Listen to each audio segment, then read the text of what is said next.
दिवस के रूप में बनाया जाता है। आज हम 2 तारीख है, लेकिन हम अधिवक्ता यहाँ पे आज सम्मिलित हुए हैं और इकट्ठे हुए हैं अधिवक्ता दिवस पे चर्चा करने के लिए। तो ये बतलाते हुए मुझे हर्ष हो रहा है कि भारत के स्वतंत्रता संग्राम में अधिवक्ताओं की जबरदस्त भूमिका रही थी और उसी के बाद जब पहला सत्र जो लोकसभा में बैठा गया था तो उसमें हमारे प्रथम राष्ट्रपति भी जो है डॉक्टर राजेंद्र प्रसाद जो अधिवक्ता थे और उसमें कई अधिवक्ताओं का उस संसद में जाना हुआ था और जो संसद में जो उस समय जो संविधान बना उस संविधान में भी हमारे राजेंद्र प्रसाद जी का बहुत बड़ा योगदान रहा था।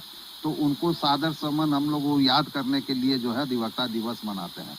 लेकिन आज अधिवक्ताओं की हस्र जो हो रही है, पहले जो अधिवक्ता का जो गरिमा था और अधिवक्ता को जो पूछ थी और अधिवक्ताओं का जो सोसाइटी में चाहे नागरिकों के बीच में चाहे भारतवर्ष में जो एक अपना पहचान था, वो आज के डेट में सरकार के कारण जो है धूमिल होते जा रहा है। जबकि संसद में कई अधिवक्ता जीत के जा रहे हैं, लेकिन उसके बाद भी जो है वो आज हम लोग का हस्र बहुत खराब है। हम लोग कई मांग करते रहे हैं। आज अधिवक्ता दिवस मनाने का मतलब एक बहुत बड़ी बात होती है कि अधिवक्ता किसी जात किसी धर्म को नहीं बिलोंग करते हैं। वो जब भी होते हैं तो हर जात से संबंधित रखते हैं, हर धर्म को संबंधित रखते हैं। हम लोग अधिवक्ता ही बोलते हैं, काहे के लिए हम लोग काला कोट पहन लिए तो हम लोग किसी जात किसी धर्म को नहीं मानते हैं।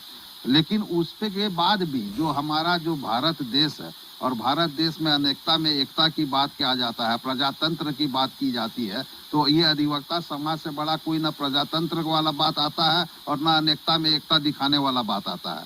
लेकिन हमारे सरकार के पास में हरदम जो है हमारा मांग रहता है, वो कोई मांग पूरा नहीं होता। सरकार सबको देने का काम करती है, सबके लिए बजट में जो है प्रावधान करती है, लेकिन हमारे अधिवक्ताओं के लिए बजट में कोई प्रावधान का नहीं है। जबकि हम लोग हरदम मांग किए हैं कि बजट में अधिवक्ताओं के लिए भी करें। नए नए अधिवक्ता आ रहे हैं। आप एक तरफ बात करते हैं कि नैतिक शिक्षा का बढ़ावा हो, तो नैतिक शिक्षा का बढ़ावा कहाँ होगा जब हम बिना भय के, बिना किसी डर के, बिना किसी दबाव का काम करें। तो हमारे जो अधिवक्ता नए आ रहे हैं वो दबाव में काम कर रहे हैं, उनके पास भय रहता है, वो भय मुक्त नहीं हो पाते हैं, दबाव से कम नहीं हो पाते हैं। तो स्टेपन देने की बात हम लोगों ने की थी। आप सबको पैसा देने का काम कर रहे हैं, सरकार बांटने का काम कर रही है, अलग अलग तरीके से देने का काम कर रही है। अगर हमारे नए अधिवक्ताओं को अगर वो स्टेपन अच्छा मिलने लगे तो हम समझते हैं कि भारत देश में नए अधिवक्ता जो उभर कर आएंगे बाद में हमारे देश को जो है आगे बढ़ाने का काम करेंगे। और